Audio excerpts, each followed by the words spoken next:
Good morning. It's Dawn Zapp with Swan Lake Spiritual. It's been a long time since I've done a video. I know there's so many tarot readers out there that post content, that post readings, and it's very helpful. That's not what I'm here to do or be, but I did feel called to make a video this morning. So I am going to be using the secret language of light, and we're doing a reading for the collective conscious, and we're doing a soul vision spread. So as you know, the last couple of years has been a major awakening. We call it the age of remembering or the age of light. People are coming online with their understanding of being a light being. And some people are light workers who are here to help activate the light in others and who are also here to evolve their own consciousness and that of the planet.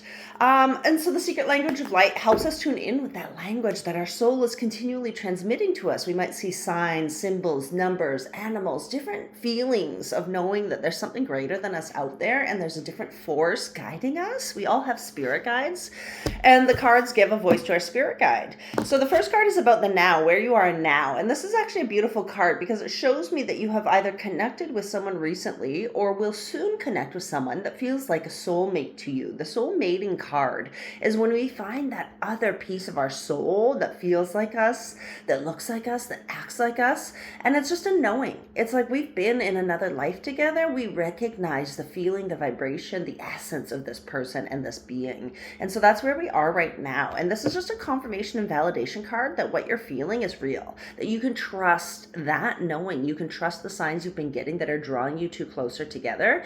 Because what tends to happen is in our human brains, we like to be certain.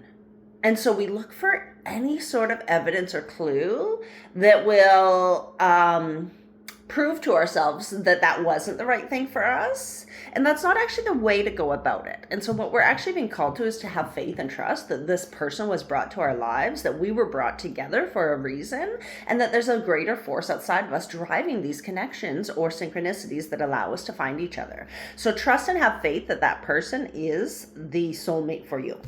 The next card is who you were. And so who you were is you were connecting into your higher self. And this soul name card, when I first started with this deck, I had the beautiful opportunity to do a meditation and learn the name of my soul so that I could start having a relationship with my soul. So now my soul's name is Mimi, and I call Mimi my personal assistant, my guide, my spirit guide. I have more than one spirit guide, but I use Mimi on the day-to-day basis to keep me organized, to help me locate things that I've lost, to manage the time of my appointments, to bring the people to me that need healing. Of course, I work with God and Jesus and the archangels and many other spiritual and light beings, but Mimi is my number one gatekeeper for me and my soul and how I do work. So this card about being in the past is just really an indication that we have an acknowledgement and that there is a different part of us that resides in this ether, if you want to call it that. In fact, our energy field is our body plus approximately 6 feet out. I think it varies person to person, depending on their frequency, of course. But this is about us acknowledging that we have a soul, acknowledging that there's a different part of us that is broadcasting, sending signals, guiding, helping us, whispering our dreams and part of our mission here on Earth. The next card is the future or the expectations that we have. And this is just really, our expectation is that there's no gap in between our inner world and our outer world. So we have what we perceive, what we think, what we feel, what we know inside, our internal dialogue, our internal thoughts, our internal beliefs and values versus the appearances or how we project or how we are experiencing our outside world. And when the outside world, the conditions don't align with what's inside, then we have conflict and we have this gap here called Vesica Pisces. So our future is really narrowing the gap so that we find alignment between our inner and outer worlds, and that's how we find alignment with our soul. Now, the action to take for manifesting or expressing this vision that our soul came here to experience is to create some space, which is interesting. So in order to find alignment and close the space, we need to create space. Isn't that funny? To create more time, to have more time, you have to create space. What does that mean, really?